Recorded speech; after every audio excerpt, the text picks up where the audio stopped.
ডাকসু জাকসু চাকসু আর রাকসুতে একদা যে বৈপ্লবিক ঢেউ বয়ে গিয়েছিল ইসলামী ছাত্র শিবিরের হাত ধরে, সেই চমক যেন এবার ভিন্ন এক আঙ্গিকে হাজির হচ্ছে বাংলাদেশের রাজনীতির মঞ্চে।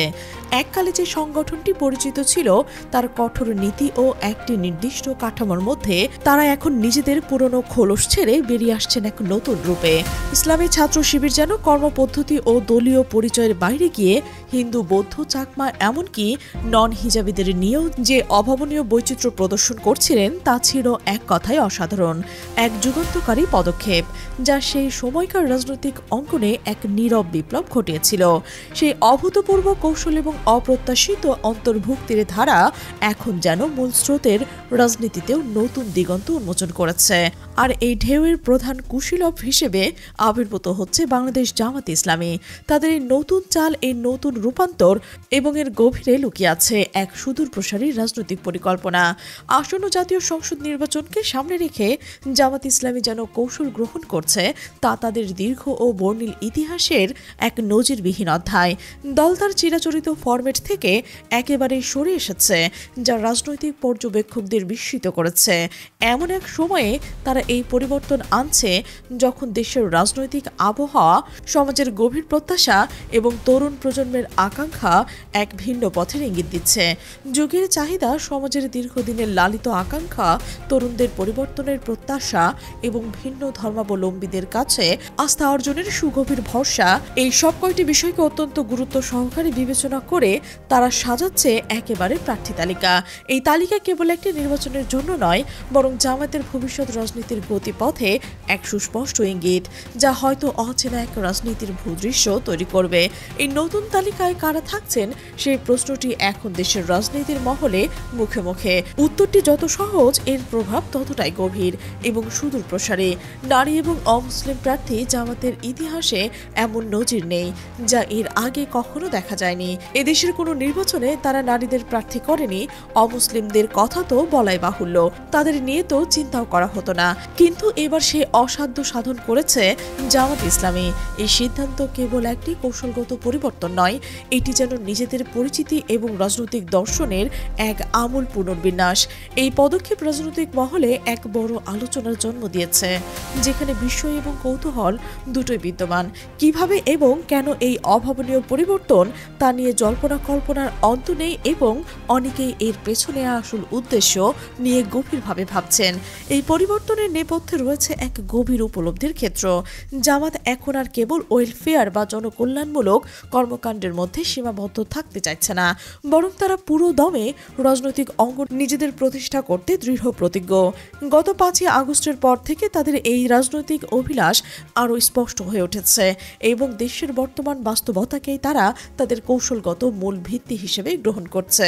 এতদিন যাই না যাই নিজেদের কাজটা করে যায়, এমন এক দোলাচলে থাকলেও এবার জামাত ক্ষমতায় মসনদে আহরণের জন্য সর্বাত্মক প্রস্তুতি নিচ্ছে, যা এক সময় তাদের কাছে ছিল অলীক কল্পনা।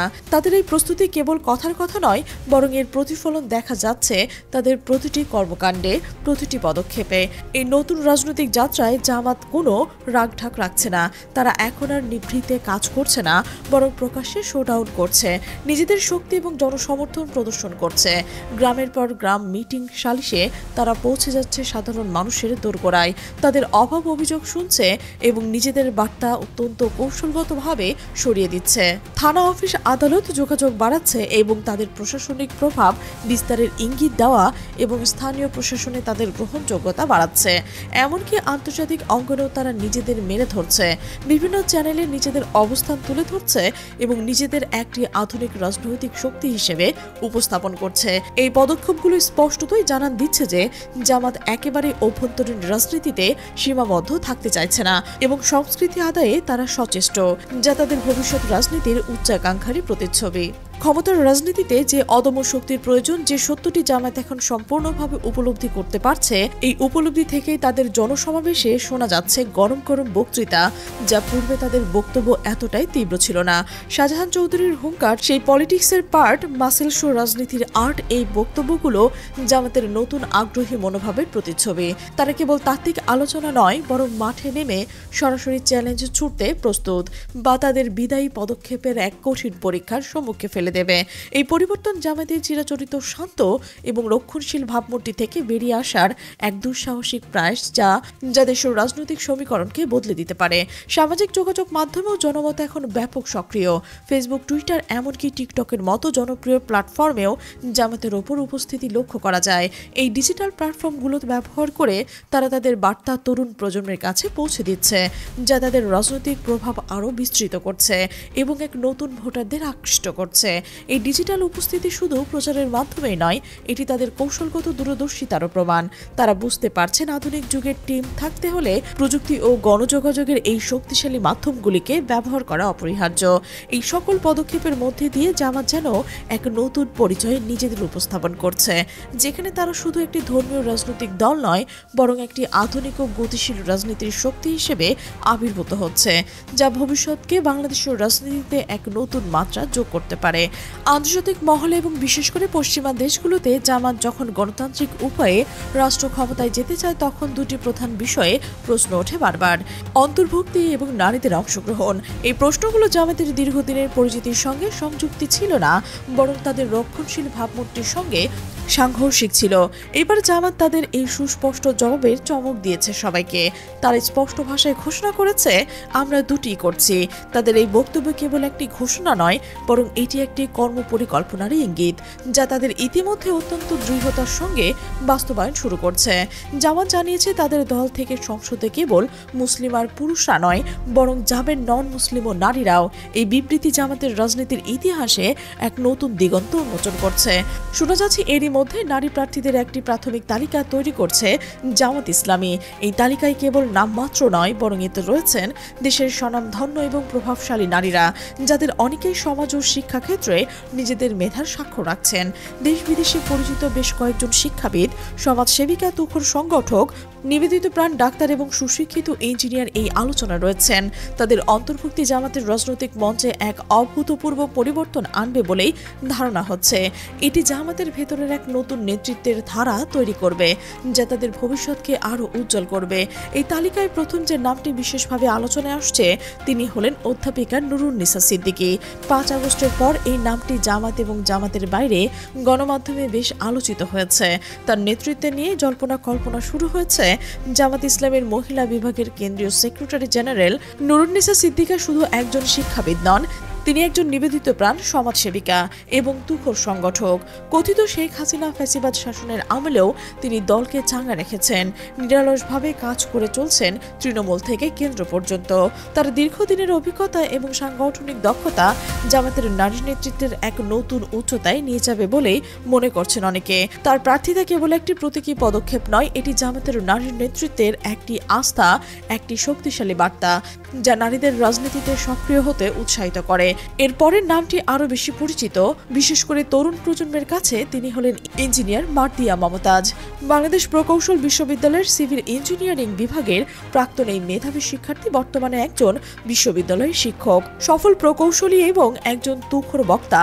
গত কয়েক বছর ধরে তিনি জামাতের হয়ে বিভিন্ন টিভি টক শোতে একাই লড়ছেন, যুক্তিতর্কের মাধ্যমে জামাতের অবস্থান অত্যন্ত দক্ষতার সাথে তুলে ধরছেন এবং তুমুল জনপ্রিয়তা অর্জন করছেন। তার এই টেলিভিশন উপস্থিতি জামাতের প্রচলিত ভাবমূর্তিকে অনেকটাই আধুনিকরণ করেছে এবং শিক্ষিত মহলে তাদের গ্রহণযোগ্যতা বাড়িয়েছে। শোনা যাচ্ছে জামায়াত তাকে শুধু টক শোতে নয়, এবার সরাসরি সংসদেও নিয়ে যেতে চায়। তার মতে একজন আধুনিক ও শিক্ষিত নারীকে প্রার্থী করা জামাতের এক সাহসী পদক্ষেপ, যা অনেক পুরনো ধারণাকে ভেঙে দেবে এবং নতুন প্রজন্মকে আকৃষ্ট করবে বলে মনে করা হচ্ছে। এছাড়া সাবেক দুজন সংরক্ষিত আসনের এমপিও এবার জোর আলোচনায় আছেন। তাদের মধ্যে একজন হলেন ডক্টর শফিকুর রহমানের স্ত্রী ডক্টর আমিনা রহমান। তিনি জামাত ইসলামের কেন্দ্রীয় কর্ম পরিষদের সদস্য এবং মজলিস শুরার সদস্য ছিলেন। 2001 সালের এমপি প্রার্থী হিসেবে তার অভিজ্ঞতা জামাতের সংসদীয় রাজনীতিতে এক নতুন মাত্রা যোগ করবে এবং নীতি নির্ধারণী পর্যায়ে তার ভূমিকা গুরুত্বপূর্ণ হবে। সাবেক এমপি শাহনারা বেগম, তিনি ঢাকা মহানগরীর দক্ষিণ মহিলা বিভাগের জামাতের অভিভাবক সদস্য এবং কেন্দ্রীয় মজলিস শুরার একজন গুরুত্বপূর্ণ সদস্য। তিনি এবার ঢাকার কোনো একটি নির্দিষ্ট আসন থেকে প্রার্থী হতে পারেন বলেই শোনা যাচ্ছেন, যা ঢাকা কেন্দ্রিক রাজনৈতিক রাজনীতিতে জামাতের একটি নেতৃত্বকে আরও শক্তিশালী করবে এবং শহরের ভোটারদের কাছে তাদের বার্তা পৌঁছে দেবে। ব্যারিস্টার সাবিকুন নাহারকে নিয়েও চলছে জোর কানাঘুষা। তিনি সুপ্রিম কোর্টের একজন পরিচিত আইনজীবী এবং মহিলা বিভাগ জামাত ইসলামের সহকারী সেক্রেটারি জেনারেল। তার আইনি জ্ঞান এবং রাজনৈতিক প্রজ্ঞা জামাতের এই আইন প্রণয়ন প্রক্রিয়ার গুরুত্বপূর্ণ ভূমিকা রাখতে পারে এবং দেশের আইনি কাঠামোকে আরও শক্তিশালী করতে পারে। তাছাড়াও ডক্টর আব্দুল্লাহ মোহাম্মদ তাহের এবং অ্যাডভোকেট শিশির মোহাম্মদ মনিরের স্ত্রীকে নিয়েও ভাবছে জামাত। তাদের একজন ডাক্তার এবং আরেকজন IBA গ্র্যাজুয়েট এবং গ্রামীণফোন টিমের সাবেক লিডার। এই শিক্ষিত পেশাদার নারীদের রাজনীতিতে নিয়ে আসার মাধ্যমে জামাত যেন নিজেদের এক নতুন অধ্যায় সূচনা করতে চাইছে। শুধুমাত্র নারী প্রার্থী নয়, জামাতে এবারের চমকে অন্যতম প্রধান আকর্ষণ হতে চলছে হিন্দু প্রার্থীরাও। এই পদক্ষেপে জামাত দীর্ঘদিন রাজনৈতিক পরিচয়ক এমনভাবে চ্যালেঞ্জ করছে যে যা দেশের রাজনৈতিক ইতিহাসে এক নতুন অধ্যায় রচনা করছে এবং ধর্মনিরপেক্ষ সমাজ তাদের গ্রহণযোগ্যতা বাড়াবে। শ্রীকৃষ্ণ নন্দী এই নামটি এখন জামাতের অন্দরমহলে এক বিশেষ গুরুত্ব বহন করছে। তিনি বাংলাদেশের জামাত ইসলামের অমুসলিম শাখার খুলনা জেলার শাখার সভাপতি। ধারণা করা হচ্ছে এই হিন্দু নেতা খুলনার 1 নম্বর আসন অর্থাৎ ডুমুরিয়া বটিয়াঘাটা আসনে দাঁড়িপাল্লা প্রতীকে প্রার্থী হতে পারেন। এমন ঘটনা জামাতের রাজনৈতিক প্রেক্ষাপট অভাবনীয় এবং অপ্রত্যাশিত, যা দেশের সংখ্যালঘু সম্প্রদায়ের মধ্যে এক নতুন আশার সঞ্চয় করবে। একইভাবে জামাত ইসলামের অমুসলিম শাখার মাগুরা জেলার সভাপতি প্রখ্যাত চিকিৎসক ও বীর মুক্তিযোদ্ধা শ্রী পরেশক্রান্তি সাহা, তিনিও মাগুরা 2 আসনে জামাতের প্রার্থী হতে পারেন বলে শোনা যাচ্ছে।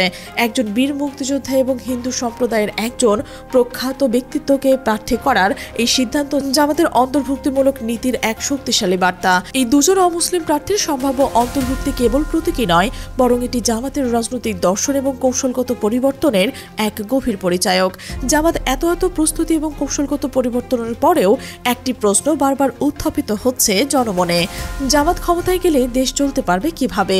এই প্রশ্ন কেবল কতিপয় সমালোচকদেরই নয়, বরং অনেকের মনে এই সংশয়ে দানা বাঁধছে, কারণ তাদের অতীতের রাজনীতির ইতিহাস এবং ভাবমূর্তি নিয়ে বিতর্ক রয়েছে। এই সংশয়ের পেছনের কারণ হিসেবে গবেষক আসিফ মাহমুদ একটি গুরুত্বপূর্ণ গবেষণা তুলে ধরেছেন। তিনি লিখেছেন, জামায়াত ক্ষমতায় গেলে দেশ চলতে পারবে কিনা এ নিয়ে অনেক সংশয় রয়েছে, আর এই সংশয়টা আসে মূলত জামাতকে নিয়ে অজ্ঞতার জায়গা থেকে।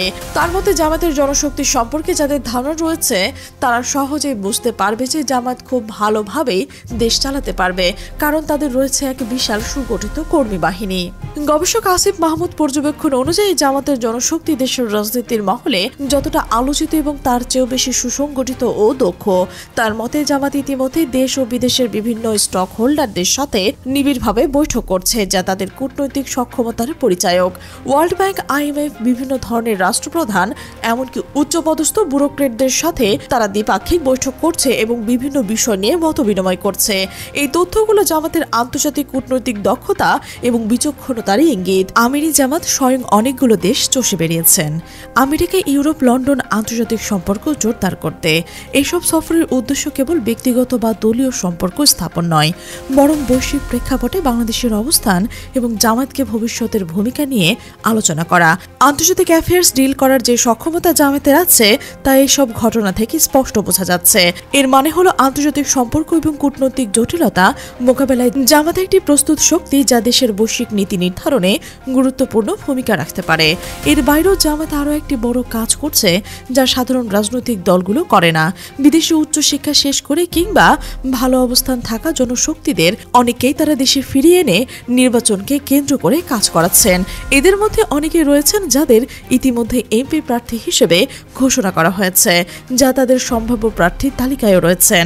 জামাত মনে করছে নির্বাচনের পরেও বাইরে থাকা অনেক মেধাবী ব্রেইনকে তারা দেশে নিয়ে আসবে এবং দেশের উন্নয়নের জন্য কাজ করাবেন, যা দেশের মেধা পাচার রোধ করতে সহায়তা করবে। গত জুলাই মাসে তথাকথিত রিভার্স ব্রেইন ড্রোন বা মেধাবী প্রত্যাবর্তন নিয়ে একটি ব্যাপক হাইপ উঠেছিল, কিন্তু তেমন কেউ দেশে ফিরে আসেননি। অথচ আমিরি জামাতের এক ডাকে অনেক মেধাবী যারা বিদেশে আয়েশি জীবনযাপন ছেড়ে তারা এখন দেশে এসে গ্রাম নগর চষে বেড়াচ্ছেন, দলের জন্য কাজ করছেন। জুলাইয়ে যা ছিল এক ফ্যান্টাসি, জামাত যেন তাদের সুদূর প্রসারী পরিকল্পনার মাধ্যমে সেটাকে বাস্তবে রূপ দিয়েছে। এই ঘটনা জামাতের সাংগঠনিক শক্তির পাশাপাশি তাদের নেতাদের প্রতি কর্মীদের গভীর আস্থারও প্রমাণ দেয়। জামাতের ভেতরের পেশাজীবী মানুষরা এক বিশাল সমাগম রয়েছে। ডাক্তার, ইঞ্জিনিয়ার, অ্যাডভোকেট, ব্যারিস্টার সহ নানা শ্রেণীর পেশার মানুষ এই দলের সঙ্গে ওতপ্রোতভাবে জড়িত। এই পেশাজীবীরা এরা কেবল কর্মী নন, বরং তারা দেশের বিভিন্ন ক্ষেত্রে নিজেদের দক্ষতা প্রমাণ করছেন এবং সমাজের বিভিন্ন স্তরের মানুষের প্রভাব বিস্তার করছেন। এই বিশাল মানব সম্পদ জামাতের একটি বড় শক্তি, যা দেশের প্রশাসন বিভিন্ন খাতকে এগিয়ে নিতে অপরিহার্য। শুধু তাই নয়, জামাতের আছে ছোট বড় অসংখ্য প্রতিষ্ঠান, হাসপাতাল আছে, ব্যাংক আছে, বড় বড় শিক্ষা প্রতিষ্ঠান আছে। এই প্রতিষ্ঠান কিন্তু জামাতের নিজেদের জনশক্তি ব্যবহার করে সফলভাবে চালিয়ে আসছে। এটি প্রমাণ করে যে জামাত কেবল রাজনৈতিক জনবলেই নয়, বরং একটি সুসংগঠিত প্রশাসনিক ও ব্যবস্থাপনাগত কাঠামোতেও রয়েছে, যা একটি দেশের পরিচালনায় অপরিহার্য।